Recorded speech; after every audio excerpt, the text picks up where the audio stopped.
दोस्तों स्वागत है आप लोग का 2023 की एक नई एनिमे के अंदर जिसका नाम है सोलो लेवलिंग। और आप में से बहुत सारे लोग इस एनिमे का काफी समय से इंतजार भी कर रहे थे। तो चलिए इस एनिमे को शुरू करते हैं, लेकिन उससे पहले चैनल को अभी तक सब्सक्राइब अगर नहीं कर रखा है तो चैनल को सब्सक्राइब कर देना, और अगर वीडियो पसंद आए तो वीडियो को भी लाइक कर देना।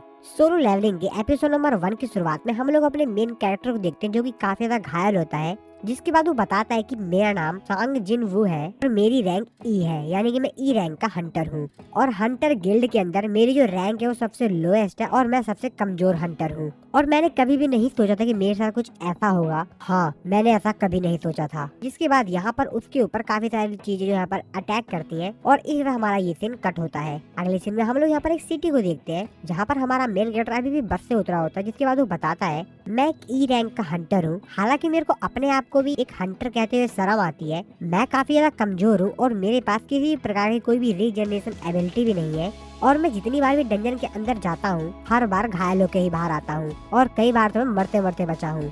और एक हंटर की जो जॉब है वो काफी ज्यादा खतरनाक होती है क्योंकि वो अपनी जिंदगी को दांव पे लगाते हैं। और मैं इसको इसलिए नहीं करता हूँ क्योंकि मेरे को ये पसंद है। जिसके बाद सांग जिन वू एक कंस्ट्रक्शन साइट के पास पहुंचता है। इस कंस्ट्रक्शन साइट पे एक पोर्टल ओपन होता है जिसकी मदद से ये लोग डंजन के अंदर जा सकते हैं और वहाँ पे हंटिंग कर सकते हैं। सांग जिन वू यहाँ पर एक हंटिंग ग्रुप के साथ काम करता है। जिसके बाद हम लोग को बताता है कि वो ये सब कुछ पैसों के लिए करता है, और वो बताता है कि वो उन पैसों से अपनी बीमार माँ के मेडिकल बिल भरता हूँ। तो जो भी मेरे को पैसे हंटर गिल्ड पे करता है मैं उससे अपनी मदर के मेडिकल बिल पे करता हूँ। और मेरे जैसा नॉर्मल इंसान जिसके पास कोई भी टैलेंट नहीं है उसको इसके अलावा कोई दूसरी जॉब भी नहीं मिलती है, तो मेरे को ये मजबूरी में करना ही पड़ता है। जिसके बाद वो यहाँ पर कॉफी वाले के पास जाता है और उससे कॉफी मांगता है, लेकिन कॉफी वाला उसको मना करता है और कहता है कि कॉफी आज खत्म हो गई सारी। सांग जिन वो अपने मन में सोचते हुए कहता है कि आज तो मेरे को कॉफी भी नहीं मिली, लगता है मेरा आज का दिन बहुत ज्यादा बुरा है। और तभी वहाँ पर एक लड़की आती है जिसका नाम जूही होता है। जूही यहाँ पर सांग जिन वू के ऊपर काफी ज्यादा चिल्लाती है और उसको कहती है कि तुम फिर से डंजन से काफी ज्यादा घायल होके आए हो। जिसके बाद संग उससे पूछता है और उससे कहता है कि क्या तुम भी हमारे साथ डंजन में जाने वाली हो। जूही उसको बताते कि हाँ मैं भी तुम लोगों के साथ डंजन में जाने वाली हूँ। जिसके बाद जूही उससे पूछती है कि मेरे को पहले ये बताओ कि तुम्हारे चेहरे पर ये चोट कैसे लगी। संग उसको कहता है कि मेरे को नहीं पता, शायद ये मेरे को जब मैं हंटिंग कर रहा था तब उसके दौरान मेरे को चोटें लग गई होंगी। जिसके बाद ये दोनों एक जगह पर बैठ के बातें करते हैं। जिसके बाद जूही उससे पूछती है कि अच्छा मेरे को ये बताओ कि आखिरकार ऐसा क्या हुआ था हंटिंग के दौरान कि तुमको इतनी ज्यादा चोटें लग गई। जूही उससे कहते हैं क्या तुम इतने ज्यादा यहाँ पर घायल हो गए थे कि तुमको हॉस्पिटल जाना पड़ा। संग उसको बताता है कि हाँ बिल्कुल। संग इसके बाद उसको बताता है कि हम लोग ई रैंक के डंजन में थे और बाकी सभी लोग जो भी उस डंजन के अंदर गए हुए थे उनमें से सिर्फ मेरे को यहाँ पर घायल हुआ, यानी कि सिर्फ मैं ही घायल हुआ उनमें से। जूही उसको कहती है क्या ऐसे कैसे हो सकता है। सांग उसको बताता है कि असल में यहाँ पर जितने भी मेरे साथ बाकी लोग गए हुए थे वो हायर रैंक के थे, तो इसीलिए उन लोगों ने अपने साथ हीलर नहीं लेकर गए थे, और जब मैं यहाँ पर जख्मी हुआ तो वहाँ पर हीलर था ही नहीं। जिस पे जूही उनके ऊपर काफी ज्यादा गुस्सा करते हुए कहती है कि वो लोग हीलर क्यों नहीं लेकर गए। संग उसको कहता है कि अरे नहीं सही है, कोई दिक्कत नहीं है, ऐसा इसीलिए हुआ क्योंकि मैं कमजोर हूँ। संग उसको कहता है कि जैसा कि आप जानती हो मिस जूही कि मेरे को इन सब की आदत पड़ चुकी है। जिसके बाद जूही भी उसको कुछ नहीं बोलती है। और जब ये लोग बातें कर रहे होते हैं तभी यहाँ पर सामने देखते हैं कि असल में यहाँ पर जो डंजन का गेट होता है वो यहाँ पर ओपन हो जाता है, यानी कि अब उन लोगों को यहाँ पर वो लोग इस गेट के थ्रू डंजन में जा सकते हैं। जिसके बाद यहाँ पर अनाउंसमेंट होती है और कहा जाता है कि सभी के सभी लोग आ जाओ, यहाँ पर जो डंजन का गेट है वो यहाँ पर ओपन हो चुका है। जिसके बाद ये लोग एक एक करके सभी के सभी यहाँ पर डंजन के अंदर जाने लग जाते हैं। और फाइनली आखिरकार यहाँ पे संग जो होता है वो भी यहाँ पर उस पोर्टल के थ्रू डंजन के अंदर चला जाता है। इसके बाद हम लोग यहाँ पर अंदर का सीन देखते हैं जहाँ पर वो लोग काफी ज्यादा देर से चल रहे होते हैं लेकिन वो रास्ता खत्म ही नहीं हो रहा होता है। जहाँ पर वो सभी लोग बातें कर रहे होते हैं और हमको जल्द से जल्द यहाँ पर बॉस को ढूंढ के उसको यहाँ पर खत्म करना होगा। और अगर हम लोग यहाँ पर ऐसा नहीं कर पाते 1 घंटे के अंदर तो यहाँ पर जो पोर्टल है वो बंद हो जाएगा और हम लोग को लगभग 40 मिनट यहाँ पर घूमते हुए हो गया है। जिसपे यहाँ पर जो संग होता है वो यहाँ पर जूही से माफी मांगता है और कहता है कि मेरे को माफ कर देना कि तुम मेरी वजह से यहाँ पर अंदर आ गई, और अगर मैं वोट नहीं करता तो हम सभी लोग यहाँ से बाहर चले जाते। जिसपे जूही को कहते हैं कि तुमको परेशान होने की जरूरत नहीं है। सांग उससे कहता है कि क्या तुम सही में ठीक हो। जिसपे जूही को चिल्लाते हुए कहती है कि क्या बकवास कर रहे हो, मैं इस तरीके से ठीक कैसे हो सकती हूँ, और तुम्हारी वजह से मेरे को यहाँ पर आना पड़ा, ये जो मिशन है वो काफी ज्यादा खतरनाक है।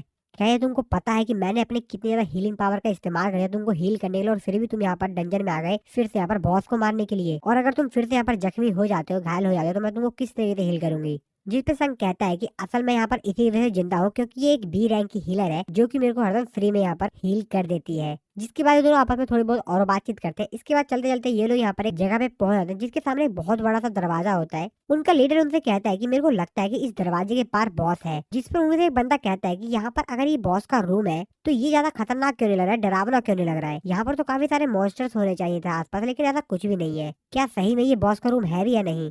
जिसके बाद उनका जो लीडर होता है वो यहाँ पर जाके दरवाजा खोलता है और कहता है कि हम लोग इतना अंदर आने के बाद वापस तो नहीं जाएंगे, और मेरे को लगता है कि हम लोग यहाँ पर पहले ही हंटर हैं जो कि जगह पे आए हैं। अगर तुम लोग को वापस जाना है तो तुम लोग वापस जा सकते हो। आपस में थोड़ी बहुत बातचीत करने के बाद फाइनली ये लोग उस गेट को खोल देते हैं और गेट के अंदर चले जाते हैं। और अंदर का माहौल देखकर ये सभी लोग कहते हैं कि ये तो काफी ज्यादा बड़ा एरिया है अंदर। सामने वो लोग देखते हैं कि एक बहुत बड़ा स्टैचू होता है, उसके साथ में काफी ज्यादा छोटे छोटे स्टैचू होते हैं, और वो जो छोटे स्टैचू होते हैं उनमें से किसी के पास तो वीपन्स होते हैं, किसी के पास म्यूजिकल इंस्ट्रूमेंट होते हैं, और कई के पास और भी दूसरे प्रकार के हथियार होते हैं। जिसके बाद वो सभी लोग सामने बीच में जो कि बड़ा सा स्टैचू होता है उसको देखते हुए कहते हैं कि क्या ये इन सभी लोगों का बॉस है, क्योंकि इन सभी स्टैचू में से यही सबसे बड़ा स्टैचू लग रहा है। लेकिन वो जो लीडर होता है वो कहता है कि अरे नहीं, ये कैसे बॉस हो सकता है, ये तो एक स्टैचू है सिर्फ। जिसके बाद वो सभी लोग आसपास हर जगह चेक करते हैं और यहाँ पर बताते हैं कि आसपास यहाँ पर कुछ भी नहीं है, यहाँ पर एक भी मॉन्स्टर नहीं है। सामने बस ये जो स्टैचूज दिख रहे हैं यही सब स्टैचूज है, इन स्टैचूज के अलावा यहाँ पर कुछ भी नहीं है। उनका लीडर साइड में रख के किसी चीज को देख रहा होता है, तभी उनमें से जो एक बंदा होता है वो कहता है कि सर यहाँ पर आइए, यहाँ पर देखिए, यहाँ पर स्टैचू पे कुछ लिखा हुआ है। जिसके बाद उनका जो लीडर होता है वहाँ स्टैचू के पास जाता है और वहाँ पर पढ़ने लग जाता है कि उस स्टैचू में क्या लिखा हुआ है, और हेडिंग के टॉप पे लिखा हुआ होता है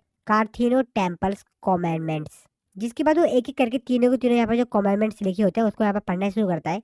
सबसे पहली होती है लॉर्ड की पूजा करो, और दूसरी लिखी होती है लॉर्ड की तारीफ करो, और तीसरी होती है अपने वफादारी को साबित करो। और तभी जूही जो होती है वो सांग से कहती है कि उधर देखो। मेरे को ऐसा क्यों लग रहा है कि वो जो स्टैचू है उसकी आंखें हिल रही है, वो जो बड़ा वाला बॉस है उसकी आंखें। जी पे संग कहता है कि हाँ, मेरे को तो ऐसा नहीं लग रहा है। और तभी उसको एहसास होता है और कहता है कि मेरे को यहाँ पर कुछ गड़बड़ क्यों लग रहा है। जिसके बाद उनका लीडर बताता है कि असल में इन कमेंटमेंट्स के नीचे लिखा हुआ है कि जो इनको फॉलो नहीं करेगा वो इस रूम से जिंदा वापस बाहर नहीं जा पाएगा। और ऐसा कहने साथ ही यहाँ पर जो दरवाजा होता है वो भी यहाँ पर बंद हो जाता है, जिसको देखकर सभी लोग वहाँ पे काफी ज्यादा घबरा जाते हैं, काफी ज्यादा डर जाते हैं। उनमें से जो एक बंदा होता है वो कहता है कि तुम लोग तो बेमतलब में डर गए, रुको मैं यहाँ पर अभी जाके दरवाजा खोलता हूँ। और वो उन लोगों से कहता है कि यहाँ पर जो भी खजाना वगैरह मिलेगा वो तुम लोग रख लेना, मैं तो बस यहाँ से बाहर जा रहा हूँ। और जाते हुए यहाँ पर जाके गेट को छूता है, तभी उनको जो लीडर होता है वो चिल्लाते हुए कहते हैं रुको, दरवाजा गेट मत छूना, वहाँ से पीछे हटो। और तभी हम लोग देख देंगे वहाँ पर जो एक स्टैचू होता है वो यहाँ पर उसके ऊपर एक कुल्हाड़ी चलाता है और उसको मार देता है, और फिर से अपने पोजीशन में जाके खड़ा हो जाता है। जिसको देखने के बाद यहाँ पर जितने भी लोग होते हैं काफी ज्यादा हैरान होता है, काफी ज्यादा डर जाते हैं, क्योंकि उनमें से जो उनका एक साथी है वो मारा जा चुका है। संग और जिन्हू दोनों दोनों काफी ज्यादा घबरा जाते हैं। जिसपे जिन्हू कहती है कि अगर ये वाला स्टैचू हिल सकता है इसका मतलब यहाँ पर जितने स्टैचू है क्या ये भी हिल सकते हैं। और यहाँ पर वो जो बॉस का स्टैचू था वो भी यहाँ पर हिल रही थी, उसको देखो, मेरे को लग रहा है कि ये स्टैचू भी यहाँ पर हिल रहा है, इसकी आंखें भी हिल रही हैं। और इसी सीन के साथ ये वाला जो एपिसोड है यहाँ पर खत्म हो जाता है। तो दोस्तों नेक्स्ट एपिसोड को देखने के लिए चैनल को सब्सक्राइब जरूर से कर देना, वीडियो अच्छी लगी वीडियो को लाइक कर देना। मिलता हूँ मैं आप लोगों को नेक्स्ट वीडियो में।